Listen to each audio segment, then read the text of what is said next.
Aujourd'hui, j'analyse en live le rendez-vous commercial du fondateur de Smart Funnel, Eddy Snoussi. Il a été aussi sales manager de belles boîtes comme Meta, LinkedIn, Salesforce. Donc autant vous dire que c'est pas un junior. Il sait closer. Il a un taux de conversion de 55%. Donc c'est plutôt pas mal. Il close plus d'un deal sur deux. Mais il avait envie d'avoir un œil extérieur pour le challenger sur un de ses rendez-vous stratégiques. Le rendez-vous 2, celui où on parle du projet, du budget, de la décision, c'est le passage à l'action. Son objectif, créer plus d'urgence et accélérer son cycle de vente. Donc au début, je vais lui demander de me partager le contexte, sa cible, son produit, son cycle de vente. Et ensuite, on va dépiler le rendez-vous en live. Je l'ai pas vu avant, on va le découvrir ensemble et je vais réagir en direct. Cette vidéo va vous aider à identifier ce que vous allez pouvoir faire pour vous raccourcir vos cycles de vente et closer plus vite. À la fin, je ferai un récap de tous les enseignements qu'on aura vus ensemble pour les appliquer directement sur vos propres calls. Allez, on commence. Yes. Eh ben écoute, Laetitia, je suis très content de t'avoir et merci de prendre le temps. Là, l'idée, tu l'as compris, c'est j'ai besoin que tu m'aides typiquement et que tu analyses avec moi un appel de vente. Bien que bah voilà, il y a du background en sales, j'ai pas mal d'années d'expérience là-dedans. Je pense que tout bon sales doit avoir son coach. Et il y a un vrai enjeu chez moi, puisqu'en fait mes appels de vente, je suis un peu sur une transition où j'aimerais justement avoir un impact différent. Et tu vas le comprendre pourquoi par rapport à mon cycle de vente. Donc je suis vraiment un moment assez important dans mon entreprise. Et donc voilà, sans bullshit, vraiment en mode direct, je veux que voilà, tu me dises ce qui va pas, et que moi en fonction, je te dise aussi peut-être les raisonnements que j'ai derrière, peut-être qu'ils seront bons, peut-être qu'ils seront pas bons, mais voilà globalement. Eh ben écoute, cool. Écoute, moi en plus, c'est du challenge. C'est cool de faire des reviews sur des calls de gens qui maîtrisent la vente. Donc vas-y, go. Bah vas-y, let's Montre-moi go. ça. Ok. Je fais la petite mise en contexte. J'ai fait ça bien propre avec une petite IA. Je lui ai dit un petit peu ce que je faisais, qui était le client. Donc là, je fais un tour rapide comme ça, on a les éléments de contexte et hop, on rentre directement dans le vif du sujet, pratico-pratique comme on aime.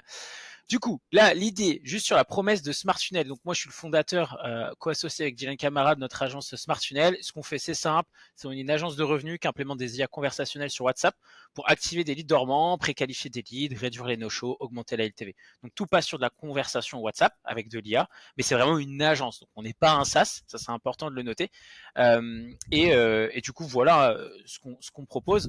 Tu auras sûrement la question après de comment ça se déroule. En gros, ce qu'on fait typiquement, nous, on fonctionne sur 90 jours. On a 3 mois, on va dire, où on vient et implémenter et optimiser notre tunnel. Ça passe par mois 1, setup, intégration complète. Mois 2, eh bien justement, il y a un vrai travail sur l'optimisation du tunnel, aller chercher des meilleurs résultats sur le taux de réponse, la conversion, etc.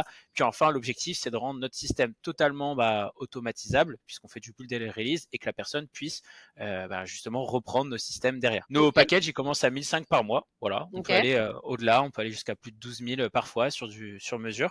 Mais globalement, voilà la picture. Donc, je pense que c'est du high ticket. Je sais pas si tu es d'accord ou si pour toi, c'est pas vraiment du high ticket par rapport aux grosses boîtes que tu peux parfois accompagner. Pour moi, c'est pas du high ticket, mais on va dire qu'aujourd'hui, dans le contexte actuel, ça peut devenir du high ticket dans le sens où aujourd'hui, pas mal de boîtes vont devoir, tu vois, contacter, pas prendre la décision tout seul pour pouvoir se dire go là-dessus. Il y a quelques années, je pense même toi quand tu étais sales manager, globalement, enfin, tu vois, les gens pour, parce qu'en fait, globalement, on est allé sur 15, 20, 25 K sur l'année. Ça, c'était des budgets sur lesquels une seule personne pouvait te dire oui, il y a quelques années, quoi. Aujourd'hui, c'est de plus en plus, c'est moins le cas. Les gens ont plus peur de se tromper, veulent prendre la décision à plusieurs. Donc effectivement, on va le mettre dans de la vente à étiquette, quoi. Même Ok, si donc pour je suis moi, en bas du high ticket, ah quoi. ouais, parce que pour moi, à étiquette, tu vois, on est sur du 50 à 100 K, quoi. Mais en tout cas, c'est challenging quand même de passer cette offre-là. Ok. Ah Ok. bah très bien.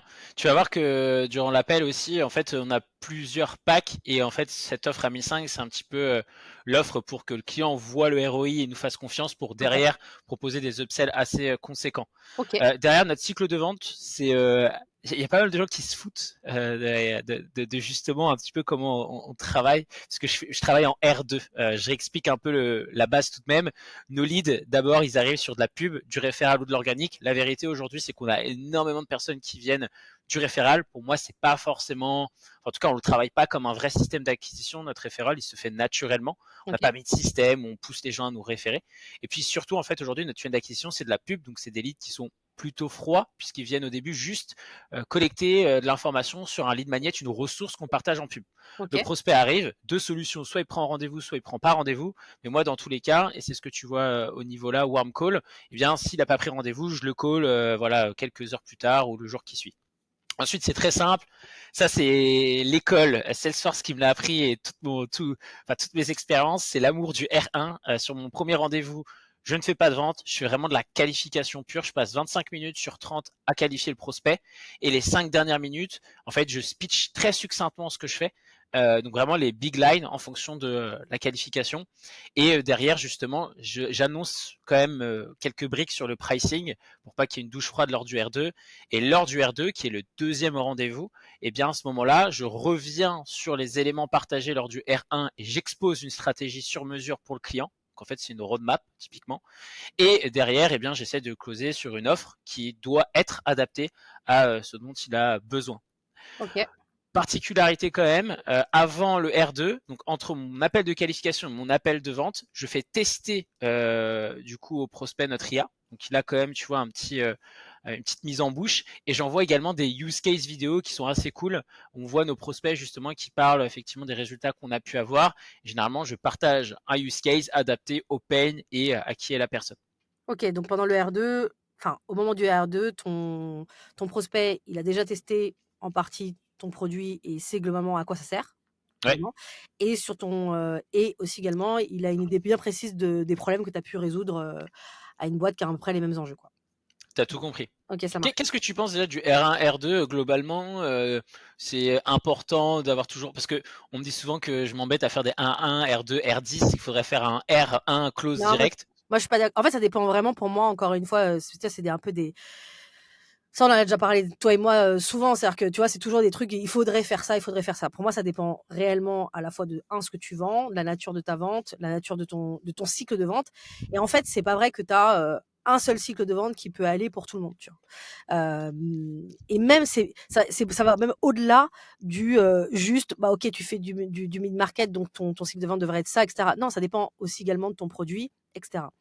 Moi, Ok. j'ai plus tendance au départ, quand je commence en tout cas sur la vente, d'être sur un modèle comme le tien.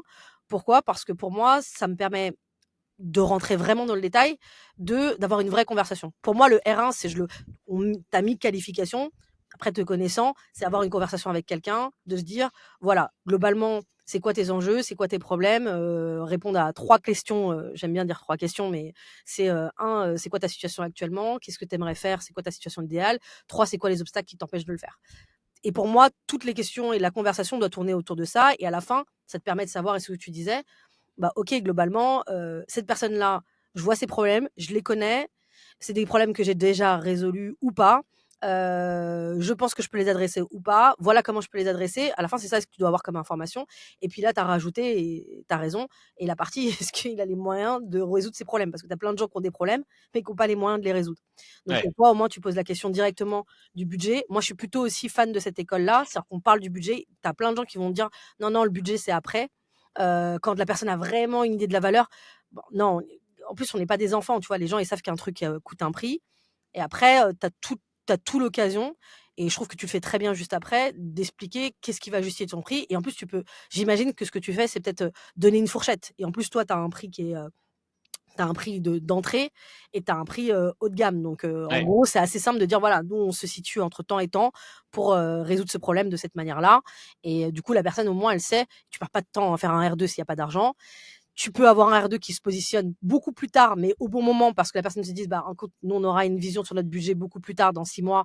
Donc, peut-être que c'est trop tôt d'en parler maintenant. Et toi, tu as l'occasion de nurturer comme tu fais très bien, là, avec tes use cases, etc.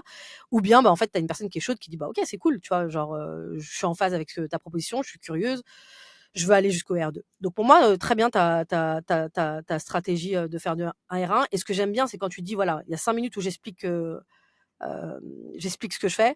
Et moi, ce que j'aime bien dire sur ces 5 minutes, tu vois, c'est avant, c'est pas une liste de questions, c'est vraiment une conversation où du coup, tu apportes Ouais. également des éléments, etc. Et tes 5 minutes de pitch, pour moi, c'est là où tu peux repérer les bons sales et les mauvais sales. Et c'est pour ça que je trouve intéressant, tu vois, de suivre le taux de conversion que tu as entre ton R1 et ton R2. C'est pas que je trouve ça intéressant, c'est ta capacité à donner envie à la personne d'aller sur la next step, et de vouloir poursuivre les échanges, et donc d'avoir convaincu que la personne, en fait, en discutant avec elle, elle a un problème, et que tu as Ouais. vraiment la bonne solution, et elle veut aller plus loin. Donc moi, je suis en phase avec ça, et Ok. super nice le côté de tester le produit, et encore mieux, tu vois, d'avoir des use cases en vidéo, etc. Bon, ça, bon, après, c'est tes héritages LinkedIn et et Salesforce. Mais du coup, ouais, non, je suis en phase. Ok, et ultra carré pour ceux qui sont un peu plus juniors ou qui se posent des questions sur la partie qualification. Je vous renvoie tous à aller voir la vidéo de Laetitia avec un Laurent sur la Ouais, méthode Laurent Sébrac, Spice. sur Spice, ouais. Enfin là, c'est sur Vendu. Voilà, on voit le process de comment bien qualifier. J'utilise la même méthode. C'est du caviar. Voilà, c'est du caviar en boîte. En plus, Laurent explique bien les questions à poser. Mm. Donc c'est du copier-coller limite que je fais et ça fonctionne du feu de Dieu et ça permet d'avoir une bonne logique dans l'avancée de la qualification. Donc, ok, ultra aligné là-dessus. Sur la durée moyenne de notre sales cycle, aujourd'hui, on travaille justement à réduire ça. Pour un prospect qui est qualifié et qui est sur le bon timing, on le close en 1, R1 et R2 et ça close direct. Il n'y a même pas de sujet de négociation, quoi. Ok. Maintenant, on a aussi, aujourd'hui, on a justement recruté dernièrement une growth la semaine dernière pour justement raccourcir le temps de closing pour des prospects qui nous disent OK, ça nous intéresse en R2, on fait tout le travail, ça nous prend beaucoup de temps de préparer notre R2, tu le verras. Pourquoi? Et du coup, on laisse ce prospect et donc il revient généralement de lui-même 2-3 mois après parce qu'il voit mes contenus et du coup il se nurture naturellement. Donc le temps parfois de closing est long et ça fait un très bon point avec la problématique de mon appel de vente, c'est en gros, pour moi, le prospect, il est vraiment qualifié, il a vraiment les besoins, mais j'ai pas réussi à créer cette urgence. Et c'est souvent le problème de beaucoup de Mm. sales pour que la personne dise OK, il faut que j'investisse maintenant. Bref, on le verra durant l'appel. Et puis après, juste sur la conversion, je suis à 55% sur du cold, 80% sur du referral, sachant que quand je dis 55% closing, je comptabilise pas tous les prospects derrière qui rentrent et qui peuvent être closés dans 2-3 mois. S'ils closent pas dans les 7 jours, pour moi, c'est un deal perdu, donc je le comptabilise pas dedans. Bah, déjà, c'est un très beau taux de closing, hein. Déjà, faudrait peut-être quand même le dire, pour tous ceux qui nous regardent là. 55%, tu es déjà, je pense, au-dessus. Alors évidemment, ça dépend toujours de ton cycle de vente, du type de vente, du produit, etc. Ouais. Mais quand même, il y a toujours quand même des bases. Donc, enfin, je pense qu'entre 30 et 35%, on est déjà bien. Mais alors 55%, on est très bien, quoi. Donc, du coup, écoute, j'ai hâte d'aller regarder le call et voir comment tu peux augmenter ça. Sur du referral, 80%, moi, je trouve ça bien. Après, moi, je trouve ça un peu normal sur le referral d'avoir un taux aussi élevé parce que tu as la partie confiance, etc. Et je Ouais. trouve un truc que tu as dit qui était intéressant, c'est que tu as dit à un moment donné, ouais, le referral, pour moi, c'est de faire cette différenciation. Important parce que les gens parfois confondent le taux de conversion qu'ils peuvent avoir sur du cold et le taux de conversion qu'ils peuvent avoir sur du referral. Alors que le referral, moi, je le dis, c'est pas un canal d'acquisition. Mmh. C'est pas prédictible, et c'est quelque chose où en fait, moi je vois beaucoup d'agences me dire: «Punaise, non mais nous on n'a pas de problème de closing, on n'a pas de problème de closing» et cetera, parce qu'en fait, ils ont que du bouche à oreille. Donc Mmh. évidemment, tu pas de problème et dès qu'ils passent sur du cold, ils font appel à une agence comme toi qui leur amène du lead. Tout d'un coup, ils se retrouvent avec un taux de conversion de 15 ou des ghostings, heu, voilà Ouais. ils se font tout le temps ghoster. Donc voilà, donc je trouve intéressant en fait à chaque fois, et je pense que c'est un conseil qu'on peut donner à toutes les personnes qui ont une agence, mais pas forcément aussi les SaaS, de différencier à chaque fois le taux de conversion qu'on peut avoir avec du cold en fonction des sources de leads, c'est pertinent. Ouais. Non, je peux être qu'aligné, rien à ajouter. On est avec la boss du 16 en France et pour le coup, je suis tes conseils à la perfection, donc totalement aligné sur le fait que referral ne veut pas dire du coup un système d'acquisition. Là, j'ai mis ma nouvelle bannière LinkedIn parce que j'en suis très fier. Je vais la Elle est mettre aujourd'hui. stylée! Elle est J'ai mis un stylée! mois à la faire avec Non, Miley. mais en Bon plus, bref. tu vois pourquoi elle est stylée? Bah, tu sais que j'ai fait des études de littérature italienne et des études Ah, d'histoire de l'art. Donc, tu vois, genre là, elle me parle vraiment bien. trop cool. On est dans la chapelle Sistine du sales, tu vois. Donc, ok. T'as tout Vraiment compris. stylé. Trop bien. Donc, go. Et on clôture juste après et on commence le call. En gros, là, l'idée, c'était juste de parler un peu de ma cible parce que comme Mhm. ça met la fin du contexte. Donc moi, c'est des PME, des coachs, des infopreneurs, des SaaS. En fait, l'idée, c'est uniquement pour moi j'ai pas de niche à proprement parler. Je travaille uniquement en fait avec des personnes qui ont soit beaucoup de leads dormants dans leur système et qui ont besoin de les activer grâce à le canal WhatsApp qui est très peu coté aujourd'hui pour faire du multicanal, ou alors avec des personnes qui ont de l'investissement en pub, qui investissent au moins 2000 euros et justement avec lesquels on va pouvoir activer ces leads très rapidement sur WhatsApp. Donc voilà, s'il faut identifier notre cible, simplement, je ne vais pas rentrer dans du détail, mais c'est ok, tu dépenses plus de 1000 euros en pub ou alors tu as un gros pipe avec beaucoup de leads que tu as envie de travailler, nurturer dans le temps sur des cycles de vente longs et tu veux justement faire en sorte à ce que tu arrêtes de passer sur du mail où les gens ne voient pas forcément toujours tes mails. En gros, c'est un peu ça la big picture. Nickel. Ok. Et voilà, donc là aujourd'hui sur l'appel, en gros, on va être confronté à un R2, donc c'est à la suite de la qualification. Je trouvais beaucoup plus pertinent, Laetitia, de te montrer un appel où j'essaie de vendre, parce que je pense que sur la qualification, je suis assez avancé.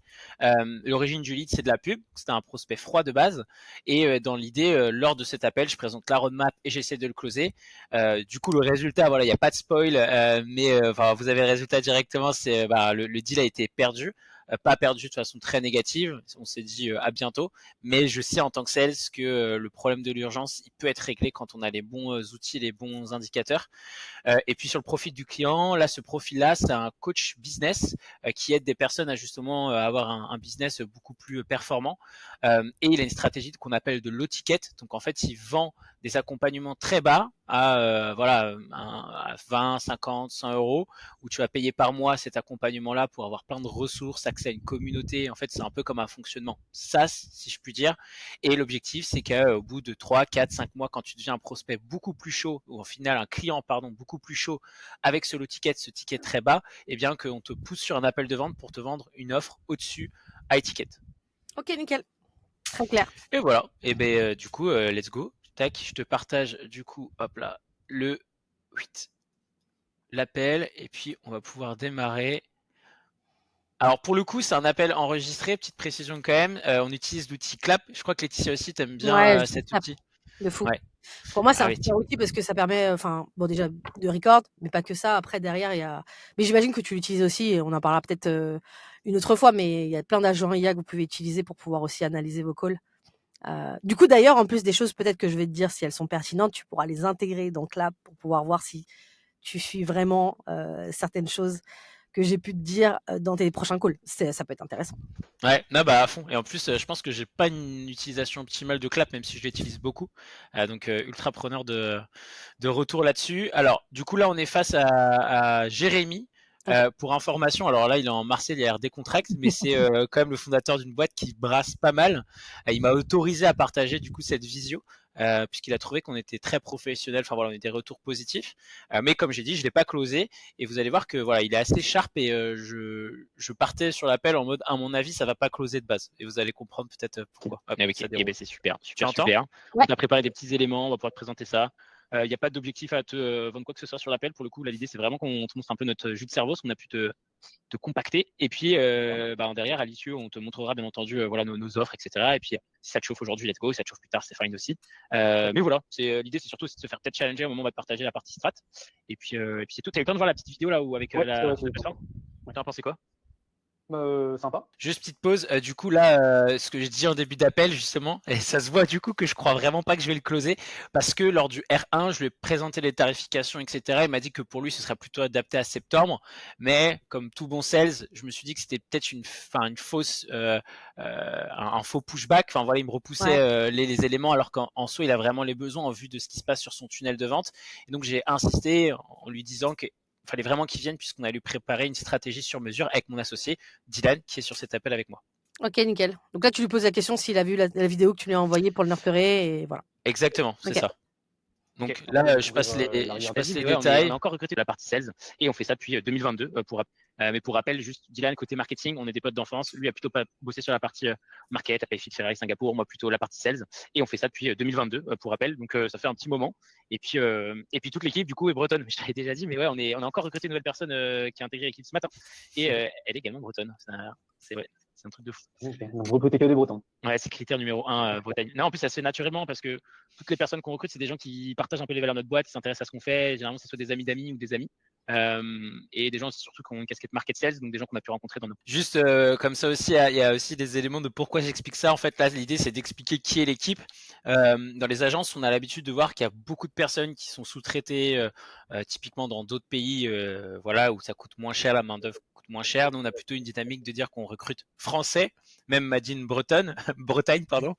Et donc, voilà, c'est là où on essaie d'exposer un peu la social proof, si je puis dire, dès le début d'appel. Je sais pas ce que tu en penses, toi, Laetitia, de parler de ça dès le début. Si, pour moi, pour moi, là, tu m'as dit que tu étais dans le cadre du rendez-vous 2. Donc, comme tu es dans le cadre Ouais. du rendez-vous 2, tu as déjà fait ta partie qualification, etc., etc. Là, aujourd'hui, la personne, et parfois, tu fais bien de le dire, parce que parfois, l'erreur, c'est qu'on va du coup trop redemander la parole, enfin redonner la parole en fait à son prospect, alors que là en fait le gars tu l'as qualifié, tu l'as hypé avec en lui disant bah voilà ce que je peux te proposer.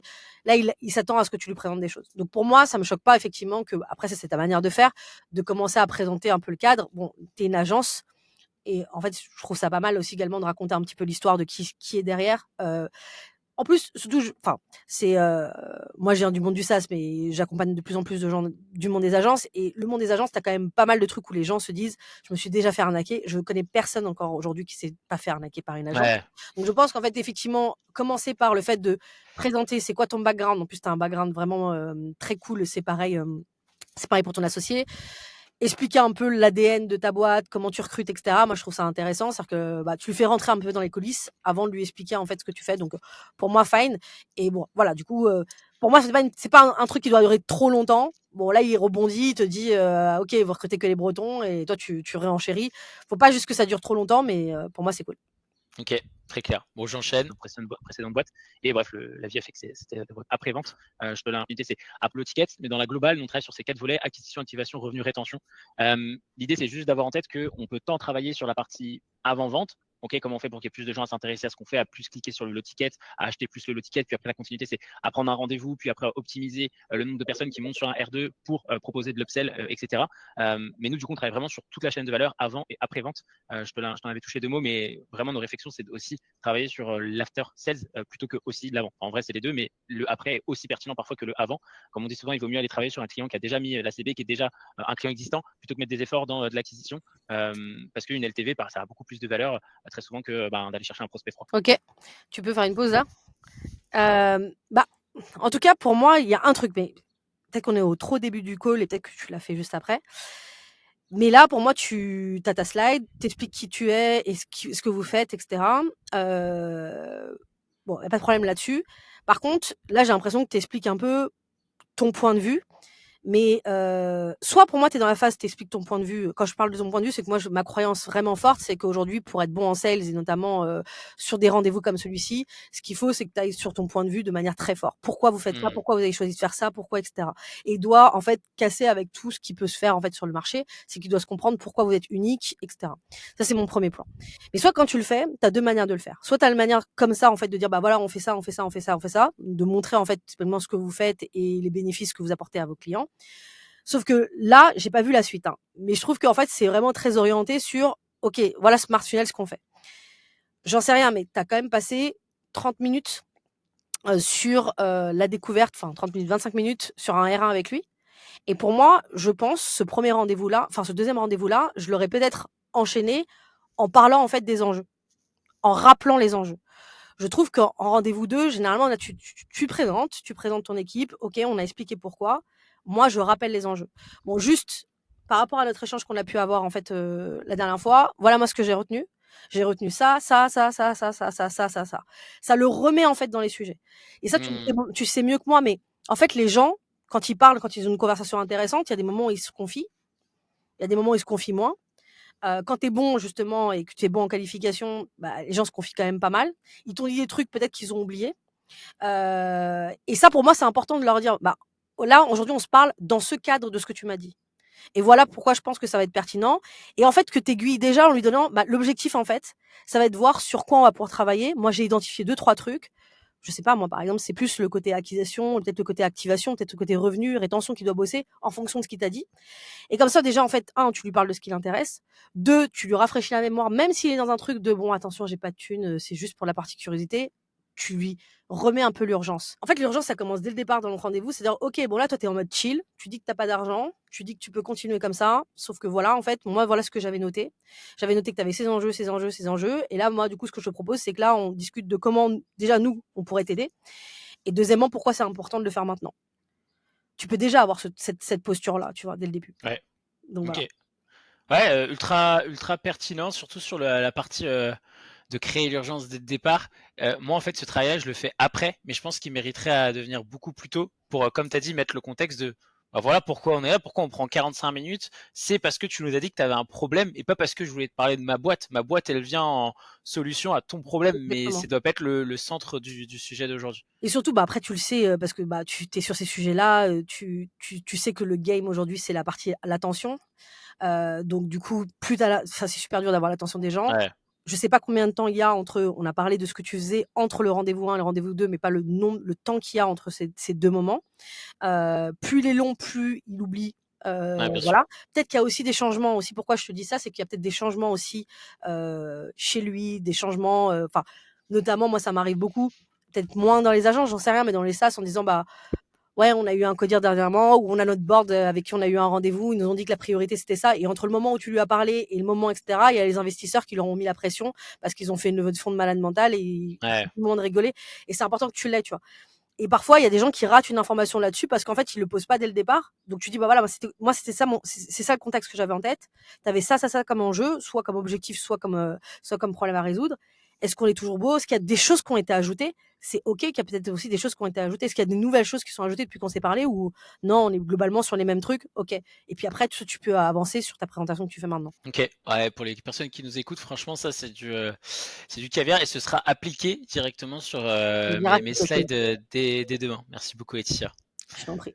On continue. Je vais passer plus Ouais, vite là, là-dessus, le ensuite on speech travaille sur sur ce tes qu'on trois volets, fait, la partie que vous le Insta, je vais savez pas te mentir, déjà. c'est parler avec une coach parce que là, la coach Parce que je continue d'éléments. pendant longtemps. Quand on recrute par exemple un coach, on a les mêmes problématiques qu'avec. On vient à travailler en faisant du nurture, follow-up campaign. Nous, ce qu'on appelle l'événement, c'est l'élément effectivement qui va être de conversion, donc typiquement l'achat d'un lot ticket. Une fois qu'il y a ce lot ticket là, l'idée c'est d'essayer si le prospect est qualifié de l'envoyer sur un call. Et en fonction de si le prospect est plutôt à tendance offre middle ticket ou high ticket, eh bien l'IA fait le tri. Une fois que ça c'est fait, eh bien du coup ça part sur de la vente. À garder en tête qu'on peut aussi, mais je sais que t'as pas trop ce problème, mais sur la partie no show, intégrer des logiques pour baisser la partie no show, mais en vrai on va pas trop s'attarder. Je pense qu'il y a un vrai sujet, Laetitia, aussi sur et parce qu'avec mon associé, là c'est pour ça qu'on restructure toutes nos slides depuis 2 semaines avec depuis une semaine avec notre growth, c'est que il y a aussi le FOMO de se dire j'ai peur de ne pas bien expliquer la totalité de ce que je peux faire, Ouais, c'est même ça. si on doit être centré sur où est le pain du prospect, etc.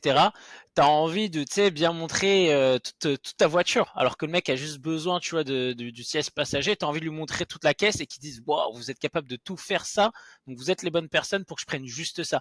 Mais je pense indirectement, tu vas me dire ce que tu en penses, mais que c'est justement un peu contre-productif que de montrer tout le menu qui est 4 km au lieu de montrer juste en gros, dans le menu, exactement de quoi a besoin la personne, tu vois. Bah, ça dépend en fait comment tu l'introduis. C'est pour ça que tout à l'heure je te disais sur la partie contexte. Pour moi, c'est pas un problème que tu montres toute l'étendue des choses que tu es capable de faire en fait avec ta Ouais. solution. Par contre, ça doit être chaque partie doit être soit en accord avec son pain ou soit avec une croyance que tu as. Je m'explique. Typiquement, il t'a donné forcément des différents pains que tu as et tu as soit un point sur lequel tu peux l'aider et donc là tu vas lui expliquer. Pour moi déjà effectivement la mise en perspective de dire bon voilà tu vois typiquement tu m'avais parlé de cette problématique. Moi je sais que tes prospects c'est telle typologie de profil. Voilà, bah, typiquement ce qu'on pourrait faire, là dans le cas de l'acquisition par exemple, on mettrait ça en place, on pourrait faire ça, vraiment de le projeter là-dessus. Bon ça je sais que globalement pour moi je sais que ça il y a pas de problème. Mais le deuxième truc que je trouve à ajouter, si tu veux parler d'autres choses pour lesquelles pour l'instant il a pas l'air d'être concerné parce que c'est pas relié à un problème directement qu'il t'a donné en qualification. Pour moi c'est là l'histoire du point de vue qui est important. C'est-à-dire qu'aujourd'hui il y a plein de boîtes qui viennent avec leurs problèmes et viennent avec leurs problèmes qu'ils ont en tête. Toi, tu as une vision globale du marché. Tu accompagnes Mmh. énormément de gens. Et donc, c'est là, en fait, de dire, bon, voilà, toi, tu m'as parlé de ça. On va d'abord se concentrer sur qu'est-ce qu'on peut faire maintenant par rapport aux problématiques que tu m'as dit. Tu m'as dit ça. Donc, voilà ce qu'on pourrait mettre en place et le projeter. Par contre, tu m'as pas parlé de d'autres sujets qui, pour moi, me semblent intéressants. C'est peut-être pas maintenant qu'on va pouvoir adresser cette chose-là, mais je pense que dans le futur, ce serait pertinent de pouvoir l'envisager. Et je vais te donner, en fait, typiquement, des use cases. Et c'est là où tu vas rajouter un use case. Pas forcément le use case vidéo que tu as parlé avec le truc très classique qui est bah, c'est quoi tes challenges, enfin c'était quoi le Mmh. challenge, c'est quoi le problème, quelle solution tu as mis en place et les résultats. Mais en fait, c'est plutôt d'un point de vue de dire bah en fait toutes les agences que je vois qui sont comme toi et qui n'adressent pas ce sujet-là, voilà ce qu'ils risquent de perdre. Donc c'est-à-dire qu'il y a un côté où tu vas parler de ton offre sur qu'est-ce qui va gagner et qu'est-ce qui va résoudre comme problème. Ouais. Il y a un autre truc où tu vas parler de ce que tu vas apporter, mais plus sur le prisme. En fait, le fait que tu n'adresses pas ce problème-là, voilà ce que tu perds. Tu n'en as pas encore conscience, mais toutes les gens qui sont dans ton industrie ou dans ton domaine ou qui adressent ce type de prospect, ils s'intéressent pas à ça. Voilà les conséquences, voilà les fausses solutions qu'ils mettent en place. Donc, ça résout pas le problème. Ils perdent ça et c'est dommage. Du coup, nous, avec certaines boîtes qui te ressemblent, on a mis ça en place et voilà ce que ça a transformé. Et là, du coup, en fait, tu as une phase pour moi, dans ce que tu dis là, tu as une phase pour moi résolution de problème et tu as une phase challenger le. Je pense que tu as lu le livre Challenger Sales. Je sais pas si tu sais le livre rouge, etc. Où en fait qui dit les différents types de sales qui existent. Tu vois, les challengers, ceux qui aiment les relationship builders. Bref, il y a un certain type, etc. Et on dit que les meilleurs sales, c'est les challenger sales, ceux qui sont capables en fait de challenger la personne. Bah souvent c'est mal compris, tu vois. Les gens ils sont en mode genre ouais je vais te challenger, je vais dire ce que tu fais c'est de la merde, t'es nul. Enfin tu vois voilà. Ouais. Non mais en fait c'est pas ça pour moi, ça se joue justement là. Toi t'as un plein de trucs sur lesquels tu peux accompagner, mais que lui en face, il pense qu'il n'a pas besoin, ou en tout cas qu'il n'a pas du tout adressé ce sujet-là parce que ça marche. Et toi, c'est à toi d'apporter ce point de vue vraiment fort. Tu vois, de la même manière, on le connaît en commun, tu vois. Marwan, par exemple, tu vois, ou même Yael et Leonardi, par exemple, sur leur partie content, ils accompagnent les boîtes sur le branding en disant, bah voilà, en fait, vous devez faire du branding. Le problème, c'est que toutes les boîtes sont en mode genre, non, bah, d'abord, j'ai envie d'être accompagné sur le sales. Après, je serai accompagné sur le branding parce que le branding, j'ai pas les résultats tout de suite. Par contre, eux, ils ont développé, tu vois, un point de vue qui est assez fort, qui est dit, bah regarde, je te montre une courbe, un truc en plus qui est basé sur une étude réelle. Toutes les boîtes qui font que du sales, ils ont en fait une croissance. Déjà, ils sont plafonnés au niveau de la croissance et ils ont une croissance en dents de scie, qui est en fonction de plein de choses, de la force de leurs sales, de la qualité de leurs sales, etc., etc. Par contre, regarde, il y a d'autres boîtes qui ont les sales plus le content et qui est ajouté. Et tu vois qu'en fait, ce sont tous des boîtes qui arrivent à déplacer leur plafond de verre sur la partie croissance. Ça, c'est ça quand je te parle de point de vue fort. C'est-à-dire que, en fait, tu as en face de toi une boîte qui a une problématique de génération de leads, qui pense que oui, le branding ou le content, c'est quelque chose que je vais faire en second temps. Donc, tu vois, si tu as une agence qui peut l'aider à la fois sur la partie ads ou sur un autre canal, il va se dire, bon, bah, d'abord, je travaille là-dessus parce que c'est plus sûr. Le content, ça sera plus tard. J'en sais rien. Tu vois ce que tu vois, je pense que tu vois un peu ce que je veux dire. Et en fait, là, tu as un point de vue qui dit, mais regarde, mec, en fait, ce que tu perds, c'est-à-dire, t'as l'impression de dire qu'il y a un moyen de faire d'abord ça et après ça. Sauf qu'en fait, bah, ta croissance, elle se plafonne alors que tu pourrais aller beaucoup plus loin. Tu vas être plafonné peut-être dans 6 mois, alors que tu pourrais résoudre le problème si on travaillait sur bah, tout ce que tu dis. En fait, je peux travailler sur ton acquisition, sur ton activation, sur ta partie revenu et sur la partie rétention. Tu vois, sur la partie rétention, pour moi, je pense que tu as plein de trucs à raconter, surtout dans ta cible. Je pense que c'est la rétention je pense ton segment, mais comme le segment de tout le monde pratiquement, c'est le parent pauvre, quoi. Tu vois, les gens, ils pensent pas vraiment à renouveler leurs clients, tu vois. Ils sont en mode genre, bon, d'abord, je me focus sur l'acquisition, alors qu'on sait tous, on le sait en plus, que ça coûte moins cher de se focaliser sur la rétention. Mais si tu dis juste cet argument-là, les gens, ils sont en mode genre, ouais, bon, c'est bon, je le sais, mais ce sera plus tard. Mais si tu arrives à créer un point de vue assez fort en ayant en fait des preuves qui sont tes clients, ou bien qui sont même des études ou des choses qui peuvent. Tu vois, par exemple, l'étude qu'ils présentent, c'est une étude américaine, tu vois, ça marche toujours bien. Et en fait, dans ton contenu que tu tabasses là-dessus, normalement, ça devrait faire sens. Ouais, à fond. Non, bah écoute, ça fait sens et c'est un truc bah là, ce que tu viens de partager, de venir un peu être, c'est pas agressif, mais c'est challenger. C'est un truc qu'on m'a jamais partagé, même dans les boîtes américaines, tu vois, chez Meta, et je l'ai pas lu ce fameux livre. Ok. Et je trouve que ça fait sens. Et moi, en tout cas, dans les choses que j'ai pu acheter, et donc des prestataires chez qui j'ai acheté des services ou des solutions, souvent c'est des sales qui m'ont un peu, parce que je suis très dur à closer, mais qui m'ont un peu dérouté et qui ont été un peu presque agressifs je dirais pas méchants, tu vois, mais en tous les cas, qui m'ont mis en face de mes vrais problèmes et que du coup, je me suis dit, bah ouais, là, j'ai pas le choix, il me fait chier. Et puis quelques jours plus tard, je me suis dit, putain, il avait sûrement raison. Ou Il avait raison. 4 mois plus tard, tu sais, tu repenses au truc qu'il t'a dit, tu sais, comme la morale que Ouais, peut je te suis faire ton totalement. père et que le jour où tu fais une bêtise, tu vois. Mais en fait, tu vois, c'est ça que tu as dit le bon terme parce que tu vois, on parle d'agressivité commerciale et quand je pense que tu manageais tes sales, je pense que tu as dû forcément dire ouais ou sentir parfois que des sales n'étaient pas assez agressifs. Et Ouais. les gens pensent que cette agressivité, c'est le côté un peu lourd qu'on peut avoir de la mauvaise image des sales. Mais non, en fait, c'est pour moi, c'est tu connais tellement. Tout à l'heure, tu as mis moi mon persona ou mon ICP, c'est les boîtes qui font de la vente consultative. Quand tu fais de la vente consultative, c'est que tu connais tellement bien ton marché, tu connais tellement bien les problèmes qu'ils vont avoir plus tard ou dans 2 ans, dans 3 ans, etc., qu'en fait, tu es capable en fait d'avoir les arguments et des arguments vraiment tangibles pour dire: «Écoute, en fait, le marché, il est comme celui-ci. Voilà les problèmes qu'ils vont avoir. Voilà les problèmes qui existent. Voilà ce que font les boîtes. C'est une grosse connerie. Pour l'instant, ils ont l'impression qu'elles peuvent s'en sortir. Moi, je te dis qu'aujourd'hui, elles vont pas s'en sortir. Pourquoi? Et là, tu te donnes une argumentation. Et je trouve que c'est beaucoup plus fort parce que tu donnes, en fait, ton point de vue. Ça veut pas dire que tu as toujours raison, hein.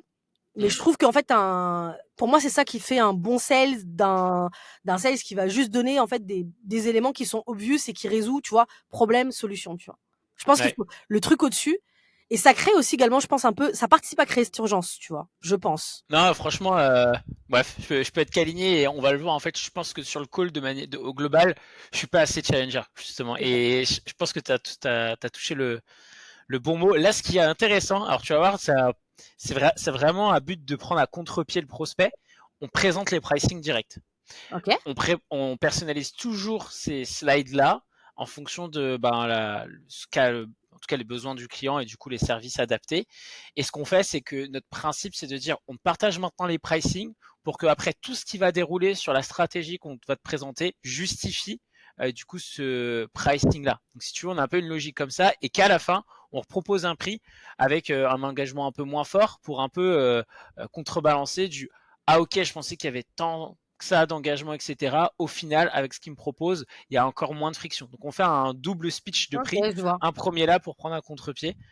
Donc ouais, je suis curieux de savoir ce que tu en penses. Attends, oui, tac. On met notre jus de cerveau, nos compétences market et sales à ta disposition pour optimiser en continu ce qu'on fait, parce que toutes les conversations, il y a une intelligence qui remonte sur ton CRM. Okay. Voilà, sur du coup nos tarifications, avant qu'on parle de la partie strat, donc nous on fonctionne de la façon suivante, on met pas de friction à l'engagement puisqu'on est assez convaincu de ce qu'on sait faire, et aussi que en fait dès qu'on déploie il y a du résultat, on fait pas de la com, on fait de la rentabilité, donc les résultats s'observent rapidement. Donc l'objectif c'est de se dire que en fait dès que tu te lances avec nous, au bout de 90 jours, notre objectif c'est de faire en sorte à ce que tout soit automatisé, tout tourne tout seul, et que donc à l'issue de ça, eh bien tu n'aies plus besoin de nous, et donc en fait que tu puisses payer toi-même en autonomie ta plateforme. Donc après ces 90 jours, tu payes 150 € par mois pour l'utilisation de la plateforme que tu as pu voir. Si admettons on a des clients qui nous disent ouais moi finalement la plateforme j'en fais pas, je préfère le mettre sur ManyChat, je préfère le mettre sur N8N, je préfère le mettre sur on peut adapter en fonction du client, parce que tous les prompts qu'on va te créer derrière, tu peux les exporter et remettre ailleurs. C'est juste que la plateforme, vu que du coup elle est plus user-friendly, encore une fois, c'est un peu plus intéressant de te faire travailler dessus, mais tu es totalement autonome là-dessus. Voilà sur la partie du coup low ticket pur, et après sur le restant, donc ça c'est plutôt des éléments one shot. Donc par exemple si tu souhaites créer une IA CRM, donc c'est-à-dire qu'en fait c'est une IA qui va travailler au sein de ton CRM pour aller réengager des personnes. Donc typiquement mois 3, j'ai envie de réengager telle typologie de population qui avait ça comme objection il y a un mois, et bien ça c'est ce qu'on appelle une IA CRM qui fait du retargeting, et à ce moment-là c'est un système one shot, donc on te le construit et toi après tu as juste à entre guillemets appuyer sur un bouton et à chaque fois l'activer quand tu le souhaites. Là je passe le speech de chaque pricing. Peut-être que d'ailleurs je serais intéressé d'avoir ton avis là-dessus. Est-ce que c'est pertinent de lui montrer, et c'est un peu le même sujet que juste avant, juste le pricing adapté à ses besoins, ou est-ce que ça vaut pas le coup de venir expliquer ok, de quoi il a besoin aujourd'hui et potentiellement ce qu'il pourrait avoir besoin dans 2-3 mois lors du potentiel upsell? Moi, en fait, je suis plutôt l'école de un pricing égale un projet. C'est mon école. C'est pour ça que tu vois, je veux pas dire en fait là ce que toi tu fais, c'est pas bon. Pour moi, je pense qu'il y a plusieurs écoles. Mais moi, je suis plutôt dans la logique, comme je te disais, c'est que ok, je suis en train de t'expliquer comment je peux résoudre ton problème et comment on va s'y prendre et pourquoi on va s'y prendre comme ça. C'est tout ce que tu as fait avant. Après, effectivement, on challengeait un peu plus sur bon. Là, je peux résoudre le périmètre dont on a parlé, mais on peut aller beaucoup plus loin. Et voilà pourquoi je pense qu'il faut qu'on aille plus loin. Et donc, du coup, pour vous, le projet, ce serait de faire ça avec une temporalité. Et après, de proposer un prix. Okay. Et pour moi, je suis plus là-dessus parce que tu le sais comme moi. C'est-à-dire que tant qu'une personne elle a plusieurs choix, si tu lui demandes de prendre une décision, elle va retarder au maximum la décision jusqu'à qu'elle sera forcée de le prendre. Donc, moi, mon objectif sur un rendez-vous, c'est de créer le moins de friction possible et que la personne ne réfléchisse pas, qu'elle réfléchisse pas à son besoin. Ça, au contraire, j'ai envie que quand on travaille ensemble, elle soit vraiment, vraiment OK. Donc, c'est pas de la manipulation, mais c'est plus, en fait, de dire, en fait, OK, le projet, il est clair. Sur quoi tu vas t'engager, il est clair. Et ce projet-là, ça coûte tant. Ouais. Et après, du coup, parce que du coup, ça me permet, parce que même je trouve que c'est un peu, moi, je trouve que c'est un peu tôt parce que là, aujourd'hui, tu sais toujours pas, sur le projet que tu lui proposes, qu'est-ce qu'il en pense. Alors, j'ai pas vu, peut-être que t'as pas montré, en fait, les questions que tu lui posais, etc. Mais d'abord, en fait, tu vois, on sait que dans ce genre de rendez-vous, le jeu, c'est de lever au maximum plein d'objections. Et surtout, en plus, là, ton cycle, tu me l'as dit, c'est R2 et ça signe ou ça signe pas, quoi. Ouais. Donc, ça veut dire, là, ton jeu, en fait, sur ce rendez-vous-là, c'est de lever le maximum d'objections. Donc, d'abord, moi, en fait, j'aurais d'abord levé toutes les objections liées au projet. Et ensuite, après, je commence à parler du pricing pour, si jamais il y a une objection sur le prix ou etc., que je la traite à part. Là, peut-être, j'en sais rien, tu m'as dit que là, c'est un prospect qui t'a dit plutôt en septembre, mais peut-être que, j'en sais rien, si ça aurait pu être le cas, mais si tu traites uniquement l'objection du prix indépendamment de l'objection du projet, c'est-à-dire que déjà, le mec, il est déjà OK sur le projet. Il est déjà hypé sur le projet. Généralement, quand tu es hypé sur le projet, tu veux commencer vite. Surtout si tu as réussi à lui démontrer que ça va lui apporter des résultats rapidement. La question de l'argent sera un problème. Voilà. Donc, peut-être que vous avez peut-être testé et en fait, tu as signé plein de deals, tu as une conversion qui est importante. Donc, ça veut dire que ça marche, tu vois. Et je comprends en fait le fait. Et moi, pour le coup, je montrerai pas le reste. Ouais. S'il y a un projet, s'il y a un peut-être, ça m'intéresse parce que je l'ai interrogé et quand je l'ai challengé, il s'est dit, bah, finalement, peut-être que ce projet-là, peut-être qu'on pourrait rajouter ça. Finalement, je me rends compte que là, en discutant avec toi, c'est important. Bah, du coup, je fais, bah, écoute, moi, ce que j'aurais fait stratégiquement, parce que tu m'as parlé de l'urgence. Moi, ce que je dis, c'est à chaque fois, fais rentrer le client là où c'est le plus simple. Donc, j'aurais dit, bah, écoute, tu vois, moi, niveau 1, ce que je te propose, c'est qu'on commence là-dessus parce que c'était l'urgence et on sera sur un pricing comme ça. Là, en discutant, tu t'es rendu compte qu'on pourrait avancer là-dessus, ce sera ce pricing-là. Donc, je te propose de faire 2 propositions. Soit là, t'es capable, en fait, d'intégrer les deux, soit on fait ça en 2 temps, tu vois. Ton objectif, c'est de le rentrer le plus vite possible. Donc, tu vois, le fait de mettre d'autres trucs en disant peut-être potentiellement il va prendre, non, je trouve que ça crée de la friction pour moi. Je sais pas Ouais, si... franchement, très clair et aligné. Et je trouve ça ultra intéressant que tu aies dit, il faut aussi venir un peu presque négocier le projet. Et c'est vrai que nous, tu vas voir, quand on présente notre projet, les clients ils en prennent plein la vue parce qu'il y a un gros taf qui est fait de la part de Dylan. Et du coup, on a très peu généralement d'objections et tout, mais ce serait peut-être le moment de dire, ok, bah qu'est-ce que t'en penses toi demain si on met ce projet plutôt que ça reste dans un rêve éternel et qu'on se parle concret. Ok, si on met ça la semaine prochaine chez toi, est-ce que tu penses que ouais, ça envoyer du pâté ou non? Qu'est-ce que Non, t'attends? et là il Qu'est-ce que y a des t'attends de ça? objections qui peuvent. Ouais, exactement. Ouais. Qu'est-ce que t'attends? Parce que tu vois, par exemple, typiquement, pour moi, dans l'urgence, tu vois, si le mec, il te dit, enfin, qu'est-ce que tu attends de ça? Est-ce que tu t'attends de faire un x2? Est-ce que ces attentes, elles sont aussi, parce que parfois, en discutant comme ça, tu as des attentes, tu dis, bon, écoute, en fait, non, je t'ai dit que j'allais faire un truc cool, mais je t'ai pas dit que j'étais magicien. Déjà, c'est la première chose. Et puis, deuxièmement, ça te permet, en fait, de voir, en fait, est-ce que le fait d'avoir ces objectifs-là, quand tu as mis en place la chose, ça va être un argument pour aller vite ou pas. Parfois, c'est pas, parfois, c'est, tu vois, parfois, il y a des gens à qui tu parles, tu vas te dire, mon problème, là, sur mon rendez-vous, c'était un problème d'urgence, et finalement, c'était pas un vrai problème d'urgence. Ouais, C'est bien juste, sûr. c'était un problème, en fait, la personne, en fait, pour faire un peu plus, c'est cool, je veux le faire, mais c'est pas si urgent que ça. C'est pas mon problème numéro 1. J'ai d'autres priorités, en fait. Pour l'instant, je suis plutôt bien dans mon chiffre, etc. Parce que nous, on part tout le temps du principe, les sales, en disant que les gens veulent faire plus d'argent, veulent gagner plus de temps. Mais en fait, toi-même, t'es entrepreneur. On a plein de priorités en fait dans nos vies. On a à faire plus d'argent, certes, mais on en a plein d'autres. Parfois, moi, c'est m'est déjà arrivé dans ma précédente boîte que nous, avec les associés, on décide de mettre le curseur sur l'expérience client plus que sur la nouvelle acquisition. Donc, si j'avais rencontré quelqu'un qui me dise, ouais, mais dans un mois, si tu mets ça en place, tu vas faire plus X% de chiffre d'affaires. Ouais, mais moi, en fait, aujourd'hui, je suis aligné avec mes associés et nous, on s'est dit qu'aujourd'hui, on n'a pas envie de rentrer de nouveaux clients tant qu'on n'a pas résolu ce problématique-là de satisfaction client. Donc, ça, c'est pas, le mec n'a pas été bon en rendez-vous. C'est juste qu'il n'est pas dans le même timing par rapport à mes enjeux à moi, tu vois. Ouais. Non mais ok. Ultra aligné là-dessus. Bah d'ailleurs, ça me fait penser s'il y a des personnes là qui regardent cette vidéo qui ont d'autres Ah ouais. problématiques en vente, n'hésitez pas à dire en commentaire justement les problématiques que vous pouvez avoir et potentiellement on pourrait les reprendre ou tu pourrais les reprendre sur un autre sujet en contexte. Ouais. Et même dire, en fait, si vous pensez que j'ai tort aussi. Mettez en commentaire si vous avez un autre point de vue. Voilà. Il n'y a pas Ouais. une manière de faire. Mais voilà. Bah, en tout cas, moi pour le coup, je t'aurais, enfin tu sais bien, je t'aurais dit direct si je t'ai pas aligné. Et là pour le coup, je trouve que ça fait sens. Et en fait, ça fait du bien de avoir un avis externe, puisque parfois même si moi je donne des conseils et tout, bah effectivement, de regarder, enfin ce que je fais, bah, j'oublie parfois des choses basiques ou même peut-être pas basiques, mais qui sont attestées, parce qu'en fait, ce Non, que mais tu c'est m'as clair. dit, Mais moi, c'est à voir. on Ouais. le fait plus aujourd'hui. Mais non, je crois que c'était plus jeune que moi. Mais tu sais, moi, je suis un peu boomer. Donc, en fait, en gros, à notre époque, on faisait des événements physiques. Je sais pas si tu avais beaucoup d'événements physiques. Toi, tu as connu cette période de beaucoup d'événements Non, physiques. Voilà, tu as non, connu que vraiment les pas. événements. Ok. Bah, du coup, tu faisais des événements physiques et quand tu manageais ton équipe, bah, t'allais à la défense, là. Je t'ai vu, t'avais fait une vidéo à la défense, Ouais. etc. Bah, du coup, t'allais à la défense, aller rencontrer les grands comptes, etc. Et quand tu onboardais tes commerciaux, ils allaient prendre un rendez-vous, tu les accompagnais en tant que directeur commercial pour voir. Ou bien pendant l'onboarding, tu les amenais avec toi pour qu'ils voient comment tu vends. Et moi, un truc que je faisais tout le temps, c'est que je prenais un café avec eux et je leur disais, bah, t'as pensé quoi de mon rendez-vous? Et il y a des fois, en fait, mes sales, qui étaient parfois des jeunes sales avec un peu de bouteille, ça, ils me disaient des trucs quand je disais, putain, mais oui, c'est vrai. J'ai zappé ça. Parce qu'en fait, avec l'habitude, il y a des moments où tu lâches des trucs, et puis, et même quand ça marche, parce que toi, t'es quand même dans une phase où ça marche bien. Et c'est les moments les plus dangereux parce que quand ça marche bien, que tu signes, t'es en mode genre, bon, bah, c'est bon, je touche les étoiles. Et c'est là où tu perds toutes tes bonnes habitudes et, etc. Jusqu'à qu'en fait, le chiffre vient te rechallenger. Tu dis, ah, putain, ok, je reprends mes bonnes habitudes, etc., etc. Donc, c'est important. Ouais, et puis t'as un truc et pour toutes les personnes, parce qu'il y en a plein qui ont justement ce truc de ouais, j'ai des référals, donc la vie est belle et tout.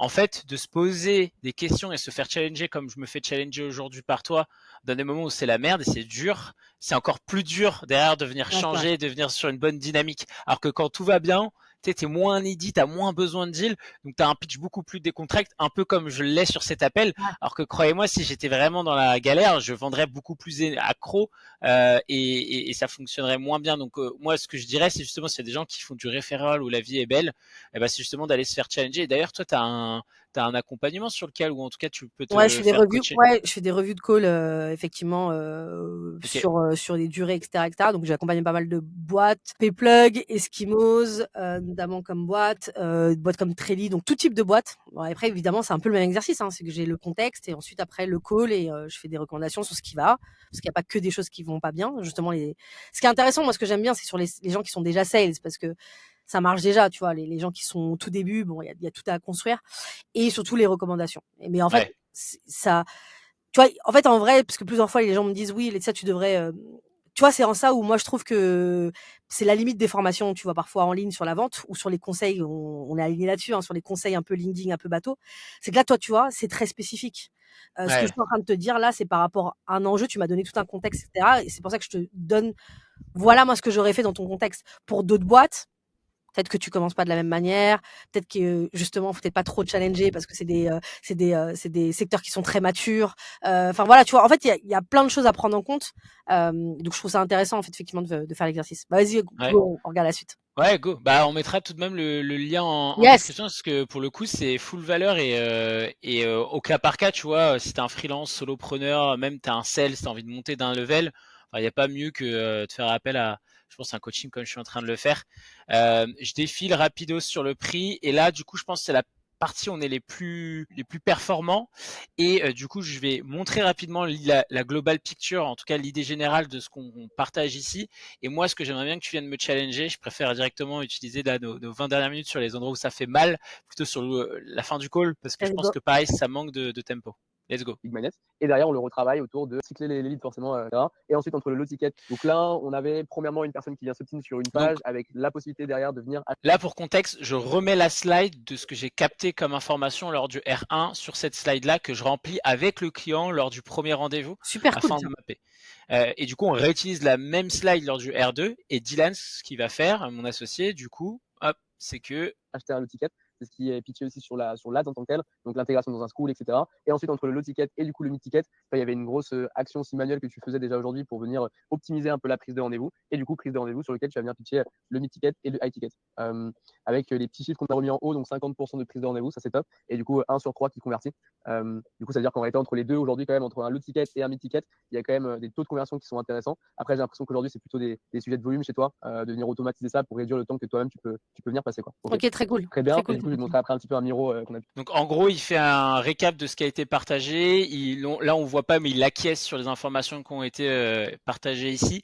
C'est souvent là où il y a cette phase où le prospect va dire ah ouais, mais il y a aussi ça que j'aimerais ajouter. Cette stat, elle est plus totalement vraie.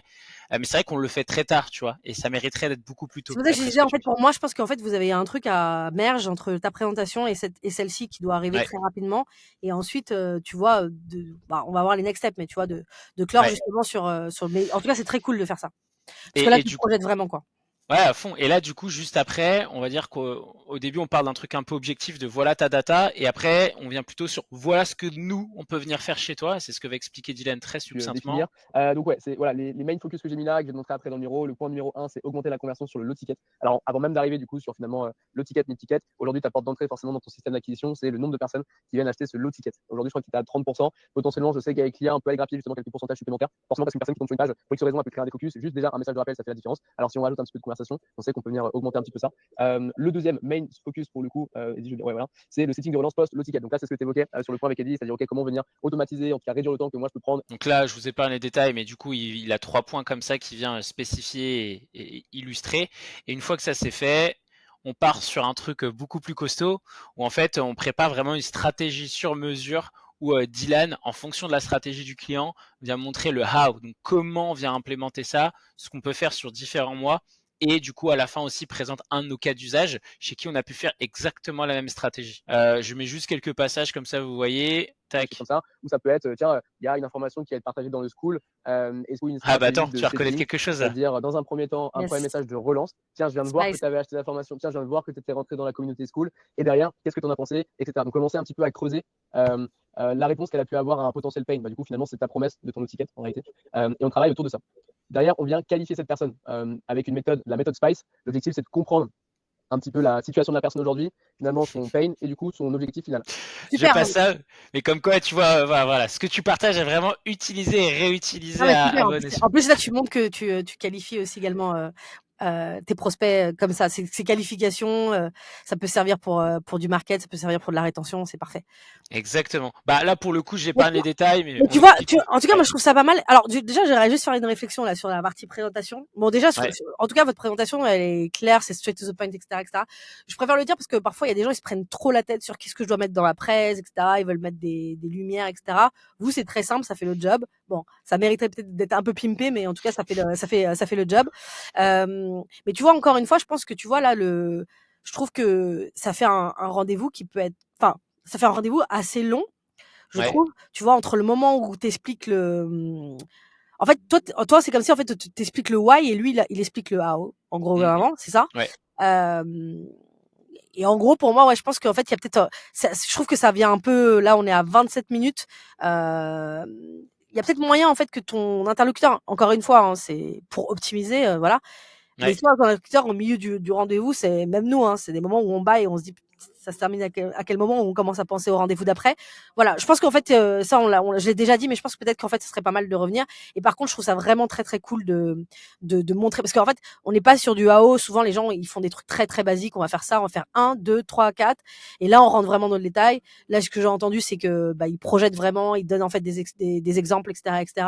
Et donc, ça permet vraiment de pas avoir de surprise et de voir vraiment votre process en interne, de voir que tout est quadrillé, etc. Donc ça, c'est vraiment très cool. Ça à garder, quoi.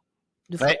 Ouais, à fond. Et je pense que tu as raison. Ça mériterait justement, quand la personne a de l'énergie, de lui montrer ce gros mind map qui est assez costaud Ça, quand même, voilà, c'est ça. pour avoir un peu aussi les réflexions de la personne. Puisque là, en fait, ce qu'on voit pas, et c'est pour ça on le passe très rapidement, mais c'est, ok, on lui montre concrètement sur son système comment on l'intègre et on lui montre des exemples de messages qui peuvent bien fonctionner. Souvent, ça a un effet ouais, puisque nous, notre maîtrise, c'est le sales et le marketing. Donc, c'est de montrer, ok, comment nous, par rapport à sa cible, on imagine, on projette déjà son potentiel tunnel d'acquisition. Je passe les détails. En gros, une fois que ça s'est présenté, on passe du coup sur Eddie qui reprend la main. On clôture sur un petit peu comment fonctionne le lancement, parce que la grosse question généralement, c'est aussi comment on humanise l'IA. Et ça passe par l'onboarding que je viens de te citer à l'instant. C'est en fait lorsqu'on se lance ensemble, tu as la partie onboarding que tu viens remplir avec en fait un maximum d'informations sur ton avatar, donc très classique du marketing, mais aussi et surtout, on récupère tous les contenus, les podcasts, les vidéos que vous avez pour donner ça à l'IA. Ça, c'est ultra important, parce que des scripts, etc., qu'on vient de s'inspirer de tout ça, parce que c'est ce qui fera que lorsqu'on te partagera la V1 de l'IA, tu as un effet waouh et que tu puisses voir effectivement que c'est ultra proche de ce que vous faites. Donc là, en gros, j'explique tout notre process d'onboarding. Et en fait, l'idée, donc c'est un peu là où j'essaie de jouer ma carte de la projection, puisque je lui dis, bah voilà, en fait, en 2 semaines, tu peux commencer à avoir ta première IA qui est donc qui te ressemble. Et souvent, ce que j'aime bien dire, on va voir si je le fais là, mais c'est ok. Du coup, est-ce que tu es dispo la semaine prochaine pour un atelier marketing? Donc au final, j'essaie de me cacher un petit peu, et c'est vrai, derrière cette roadmap, parce que je sais pas si le client il est in ou il est out, et donc je vais lui dire, ok, est-ce que tu es bon pour l'atelier, sous-entendu, est-ce que tu es bon de commencer? Tu vois ce que je veux dire? Ouais, je vois très bien. En fait, c'est une stratégie. En tout cas, je pense que ça peut marcher avec une bonne partie d'élite, des prospects qui sont partants et qui ont envie d'y aller. Par Ouais. contre, pour tous les gens qui hésitent et qui sont quand même en fait quand même importants dans ta capacité de croître, hein, en fait, justement ce qu'on dit, tu vois, c'est ta croissance, elle réside dans ceux qui sont pas prêts à acheter, ou en tout cas ceux qui hésitent, etc. Et donc pour avoir ça, moi je pense que là en fait, on est trop tôt sur la partie. En fait, c'est comme si tu faisais le how moment. Les types, ils se disent, punaise, ils ont un truc hyper solide, ils l'ont personnalisé, je vois exactement comment ils vont faire le truc, etc., etc. Et de ce que tu montres là, en fait, il n'y a pas d'échange là-dessus en disant de relier cette partie-là à l'impact que tu as décelé. Ouais. Pour moi, c'est l'impact en fait qui doit, l'impact et le critical event, l'impact et le critical event corrélés, qui doit faire en sorte de se dire en fait, qui va donner le ton de quand est-ce qu'il va vouloir commencer. La roadmap n'est pas suffisante. Je sais que c'est le plus simple. Donc pour moi, et souvent parfois dans les rendez-vous, t'as pas forcément l'impact est pas, ou le critical event n'est pas super clair. Faut se dire la réalité, parce que on peut avoir des trucs comme ça à aller chercher. Il y a des moments c'est plus complexe. Les gens disent oui, il faut que tu trouves le critical event. Ouais. Il y a des gens, c'est là où ça commence à construire des questions un peu bizarroïdes qui sont qu'est-ce qui va t'empêcher de dormir? Ne posez pas ce type de questions. Il y a rien parfois qui empêche de dormir parfois des gens, surtout des gens en fait, voilà. Donc du coup, pour moi, c'est parfois il y a pas, on sait pas sur quoi se raccrocher, et c'est pour ça que pour moi c'est là où tu dois redonner la main en fait à ton prospect. Et donc je sais pas, mais entre le moment où en fait tu reprends tout à la main, peut-être que c'est trop tôt. C'est pour ça que je te dis en fait encore une fois, pour moi là, je pense qu'il faut aussi valider son adhésion au projet et le relier en fait, de dire bon voilà, on revient moi à ce que tu m'avais dit la dernière fois. Tu m'avais dit qu'en fait ton enjeu c'est ça. Aujourd'hui, objectivement, et de réouvrir sur des questions et en fait de réouvrir sur la qualification. Si je dois dire un truc, c'est que là c'est très très descendant et que en fait, là toi tu te dis ok, moi j'ai fait ma qualification, j'ai fait mon spike sur le premier rendez-vous. Et je pense que parfois c'est l'erreur qu'on fait. En fait, ton deuxième rendez-vous, il y a encore de la qualification et notamment sur évaluer le moment de l'urgence. Parce que même au départ, le premier rendez-vous, il y a des moments, il y a des gens qui sont très clairs, ils disent bah moi je dois faire ce chiffre d'affaires là, et il faut que, enfin, tu vois, c'est toi qui dois aussi, typiquement, j'imagine, dans les questions, tu as peut-être posé des questions sur c'est quoi ses objectifs, etc., etc. Ouais. Donc, soit le critical event est hyper clair, qu'est-ce qu'il va faire en gros, critical event pour les gens qui nous écoutent, c'est l'événement qui fait que s'il pousse au-delà de cet événement-là, c'est la panique, et donc il peut pas se le permettre. Donc ça permet en fait de pouvoir commencer là-dessus et de partir de ce critical event pour construire en fait un peu un planning, un agenda. Mais souvent, c'est un peu des trucs un peu bidons. Oui, j'aimerais commencer à telle période parce qu'on s'est dit que ce serait pas mal de faire ça. C'est pas vraiment des vrais critical events, c'est plutôt ce qu'on appelle du compelling event. Donc pour moi, ce qui serait pas mal, c'est de soit tu te rattaches, tu as les moyens de te rattacher grâce à la qualification à son chiffre d'affaires, parce que là, tu es quand même sur des trucs très, très tangibles. Et donc, du coup, de repartir de là-dedans. Bon, écoute, par rapport à ce que tu m'as dit, l'objectif, c'était fin Q3, tu arrives à tel moment. On s'est dit que globalement, pour que tu arrives à ça, il faut que tu aies X% de nouveaux leads ou de transformation, de conversion. Peu importe sur quoi tu pars. Et là, du coup, tu dis, pour que ce soit effectif, il faudrait commencer pour avoir des premiers résultats à tel moment. Et donc, du coup, là, tu pars en fait de son vrai besoin d'objectif réel, qui est généralement le chiffre d'affaires, c'est quand même un critical event. Hein. Si tu fais pas, c'est quand même, ça se raccorde à du budget, à des gens qui Ouais, pas plus fort. Oui, c'est clair. Tu vois, voilà, c'est pas juste un truc, tu t'es dit, ce serait pas mal que je fasse 1 million, tu vois. Donc voilà, soit tu pars là-dessus, soit t'as vraiment rien, et là, il faut que tu réouvres en fait la discussion en disant, écoute, est-ce qu'on peut, du coup, on t'a montré ça. Déjà, à chaud, qu'est-ce que tu en penses? Toi, aujourd'hui, par rapport à ce qu'on t'a montré, est-ce qu'on peut revenir rapidement sur tes enjeux en fait des prochaines semaines pour voir comment on peut intégrer ce projet-là et quand est-ce qu'on peut et comme ça en fait tu le réinterroges et tu essaies de revoir en fait c'est quoi les éléments qui le feront commencer à tel moment. Et parfois il y a un moment donné, on peut pas trouver il y a un moment donné, parfois des gens donnent des conseils, ils disent oui il faut absolument que tu le trouves. Il y a des fois il y a pas d'urgence, pas d'urgence, tu vois, voilà. Mais au moins là je trouve que c'est trop tôt. Vous expliquez, vous faites waouh, et toi tu reprends la main. Et du coup, tu pars sur un truc facile de dire, voilà la roadmap et on pourrait commencer dans 2 semaines. Ouais, mais s'il a pas envie de commencer dans 2 semaines parce qu'il voit pas que le fait qu'il a envie de commencer par 2 semaines, etc., valide avec lui que c'est pertinent pour lui de commencer dans 2 semaines. Ouais, à fond. Non, franchement, je suis assez aligné et je trouve qu'en le réécoutant là l'appel, que je fais pas beaucoup parler. Non. Il y a des moments où j'ai coupé. Je sais que quand Dylan présente, voilà, il acquiesce, il dit waouh, c'est solide les gars. Enfin, il dit des petits éléments de ok, waouh, c'est pas mal. C'est pas vous qui lui posez des questions de manière claire. C'est clair. Et pour moi, c'est là, du coup, ce sera un autre débat, mais tu vois, Spice, c'est super sur la partie qualification. Mais pour moi, tu vois, ces frameworks, c'est des super frameworks pour la partie qualification. Mais il manque parfois des éléments que je trouve qui est, ok, la personne en face dans ce genre de rendez-vous, c'est quoi le niveau d'engagement? C'est-à-dire qu'à la fin d'un rendez-vous 2, tu dois être capable de dire c'est quoi le niveau d'engagement par rapport à mon produit du prospect en face. Et ça, pour moi, tu peux le savoir que en l'ayant interrogé dans les moments phares. Et là, dans ton rendez-vous, tu vois, il y a le moment où tu expliques le why. Tu as le moment où tu peux lui réinterroger sur, tu m'avais dit ça, est-ce qu'on est toujours bon dans le contexte? Justement, après que Dylan lui présente les éléments, est-ce qu'il y a des choses qu'il n'a pas compris? Ou bien, qu'est-ce qu'il en pense? Est-ce que si on arrive à implémenter ça à tel moment, ça aura un impact réel sur son chiffre ou sur ses objectifs? En fait, vraiment lui poser des questions frontales pour pouvoir, en fait, pas juste qu'ils te disent oui ou non, mais réouvrir la discussion et surtout que, en fait, vous créez ensemble ce niveau d'urgence et cette envie de travailler ensemble. Parce que le niveau d'urgence, c'est aussi sur l'envie de travailler ensemble. Ouais. Très bien. En tout cas, ouais, j'avoue que le côté la qualification, ça se passe pas que ce soit sur le 1, mais également sur le 2. C'est un truc qui j'avais oublié depuis quelques mois. J'arrive, je speech mon truc parce qu'en fait, je me dis comme je t'ai posé beaucoup de questions sur le premier, sur le deuxième, voilà, c'est à moi de te montrer un peu ma sauce. Et t'as raison, en fait, il faut continuer à établir ça. Et souvent que dans les questions de qualification, il y a toujours un élément que tu peux venir creuser. T'as jamais un spice C'est ça. parfait, tu vois. T'as pas la méthode et tous les éléments concrets. Ouais. Et typiquement, l'urgence, c'est un truc que tu peux venir encore pousser au R2, donc au deuxième rendez-vous, etc. Mais ouais, ok, ça fait grave sens. Je mets du coup la suite sur la partie du coup speech pricing final, puis on va arriver à la fin. Tac. Et comme les clients du coup ne connaissent pas, ce qu'on propose aujourd'hui, c'est effectivement de ne pas avoir cet engagement, de pouvoir donner la possibilité de tester. Tu te doutes bien que nous, on est 5 à bosser dans la team et quand on t'onboard, on délègue pas à gauche à droite. Enfin, tu continues, on est dans le même groupe, on travaille ensemble, tu es en contact avec Dylan et moi-même. Donc notre business model, il repose pas sur ces 1005. Nous, le projet, c'est que en fait, déjà, dès le premier mois, tu sois conquis par notre travail et qu'on aille chercher peut-être d'autres projets plus conséquents. Comme je sais pas l'IA de coaching, un gros retravail sur l'IA CRM et d'aller chercher d'autres éléments beaucoup plus poussés. Mais dans un premier temps, l'objectif c'est de te prouver que déjà on travaille comme il se doit et de façon structurée, que deuxièmement tu as des résultats pendant ces 30 jours et comme ça on avance dans la bonne logique. Et pour rappel, après ces 90 jours, donc tu n'as pas d'engagement, donc tu t'arrêtes quand tu veux. T'as vraiment envie de pousser des trucs. D'abord, pousser... Pour moi, en fait, c'est ma manière. C'est pour ça que je veux bien dire aux gens qui nous écoutent, voilà. Chacun son. Toi, t'as envie. Toi, tu te dis, bon, on peut travailler là-dessus, mais bon, il y a plein de trucs sur lesquels on peut. On a compris. Non, mais ce que je veux dire, c'est que pour moi, en fait, c'est toujours ce truc-là. Je me dis d'abord, c'est le truc du pied dans la porte, tu vois. D'abord, Ouais. bien, on bosse là-dessus. Pourquoi et je trouve ça intéressant, par contre, ce que tu dis, la dimension de test, mais du coup, j'irai beaucoup plus loin là-dessus. Pourquoi vous commencez là-dessus sur le. En fait, pour moi, ce serait mieux de passer du temps sur pourquoi le test et ses dimensions d'itération, le fait de trouver le bon truc, etc., et ensuite trouver les sujets sur lesquels on pourrait aller beaucoup plus loin. Mais voilà.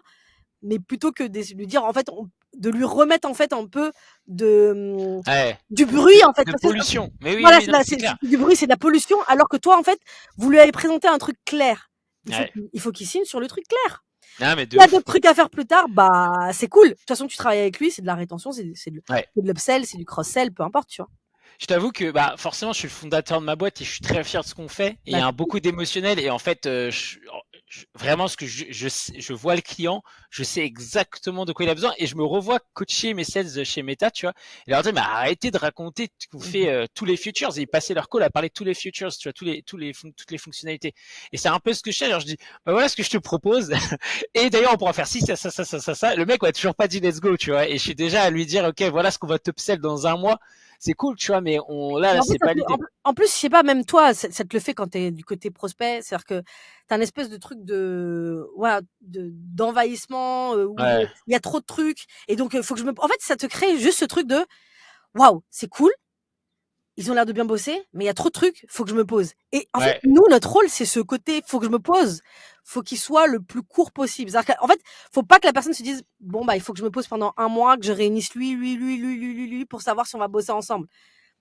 Et du coup, c'est pour ça que pour moi, je suis plus team, on part sur un premier niveau, pour que tu puisses prendre la décision et pour toi, tu dises, bon, finalement, on n'a pas grand chose à faire. Et en plus, en ce moment, je te dis ça parce qu'en ce moment, je vends une IA, mais plutôt de l'IA prédictive, où les gens sont obligés de nous donner de la donnée. Donc, en fait, dans notre cycle de vente, on intègre un POC, où les gens nous donnent de la donnée pour qu'on puisse prédire un KPI en particulier.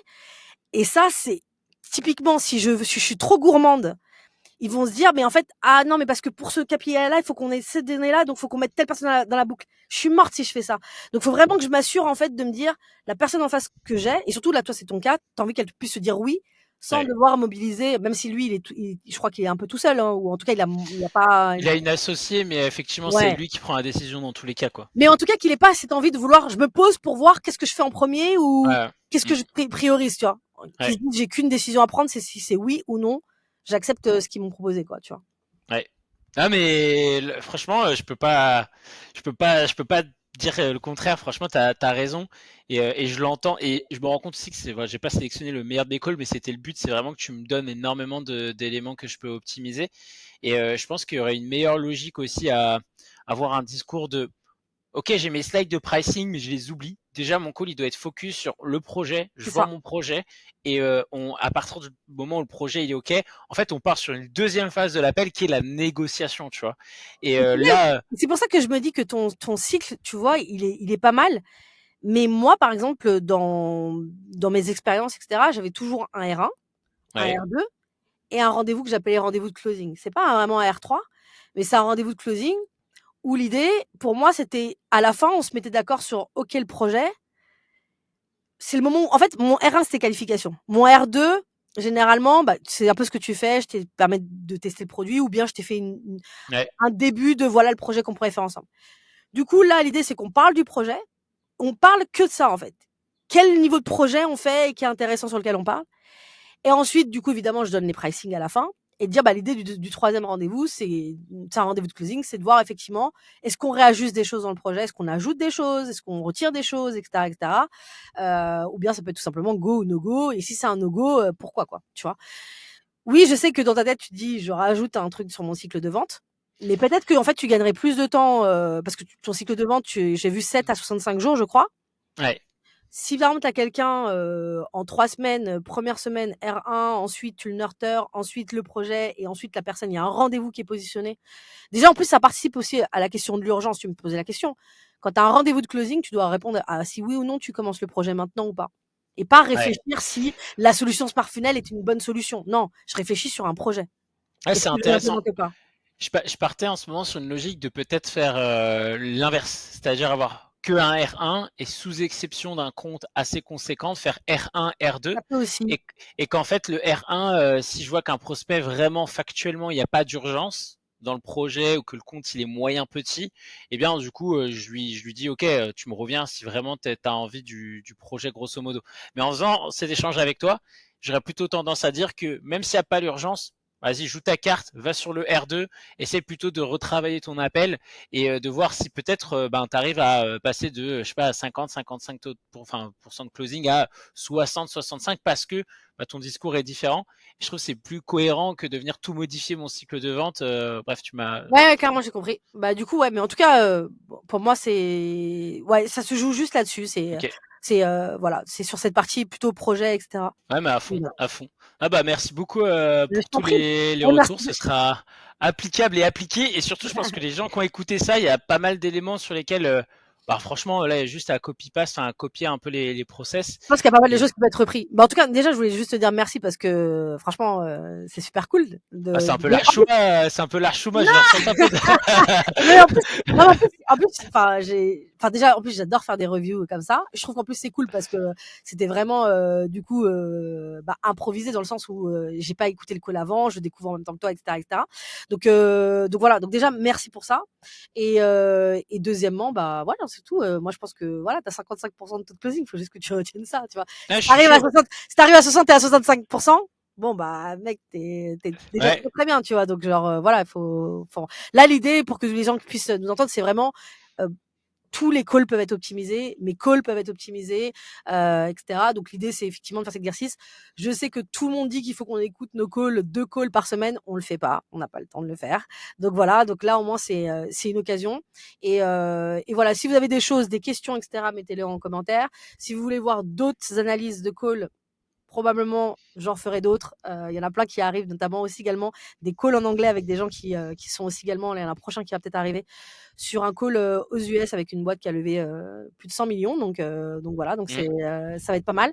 Donc voilà, abonnez-vous. Si vous avez envie de me filer un call pour que je regarde et faire la même chose qu'elle a dit, welcome. Description. Ouais, Voilà. franchement, à fond, à fond, à fond. Et Et je vous mets si vous avez envie de voir un fight Laetitia et moi sur du de call, fou. sur du warm call, ça, je suis trop chaud Mais tu aussi. sais quoi, en fait, ce qu'on peut faire, c'est que je peux aussi te filer un de mes calls. Voilà, on peut faire aussi l'inverse. Ouais, ça Je pourrait peux être intéressant. te Ça filer un pourrait de être mes calls. intéressant. Je peux te filer un de mes calls, ou un de mes calls, ou un de mes warm calls, par exemple, aussi également.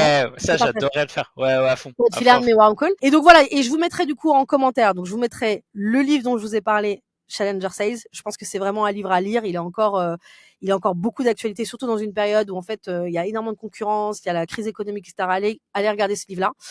Je vous mettrai aussi également du coup l'épisode que j'ai fait avec Laurence Ebarek, on a parlé de ça, et je vous mettrai aussi également les liens vers mon site si vous voulez avoir à la fois d'autres ressources et si vous voulez en tout cas prendre une review et vous faire challenger sur vos rendez-vous.